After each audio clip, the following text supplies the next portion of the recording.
এবার সামনে বগরা ঈদ আসছে, আর 2 মাস পরে বগরা ঈদ আসছে। এ যন্ত্র কি করেছে, সাদমুগো বাজারে গেছে, ছেলেরা ধরেছে, আব্বা আব্বা কুরবানি দেবেন? দেবো মানে কি, এমন মাল নিয়ে আসবো গ্রামের লোক শুধু দেখে নেবে মাল কার বলে।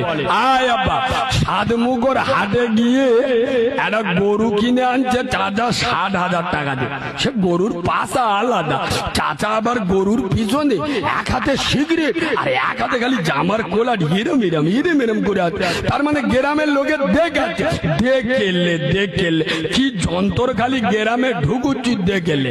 আয় আপা, তবে আজরাইলির খালা তো ভাই মৌতো বাড়ি বসে গোস্ত চেয়ে খায় আল্লাহর কিরে বা। আরে হ্যাঁ না না, হ্যাঁ না না, আমাদের দেশের লোক কি বুঝলেন, আমাদিকে বিয়ের সময় ফোন করে না, কি বুঝলেন, কোন খানার সময় বাপের মিলাদ দিবে হাট থেকে ফোন করে না, ঠিক কুরবানির সময় ফোন করে মুফতি দিকে। কোথায়? হাট থেকে। আমাকে মুর্শিদাবাদের বেলডাঙ্গা থেকে হাট থেকে ফোন করছে, হুজুর ভালো আছে? ভালো আছে। বলে একটু হাটে আছি, একটু বলতে পারবেন একটা মশলা? বলে কি হয়েছে? বলে একটা গরু না একটু পাটা টেনে টেনে চলছে, কুরবানি হবে। আমি তুলিয়ে এলে ও যেমন পা টেনে টেনে চলছে, তুই পা টেনে টেনে জান্নাতে ঢুকবি।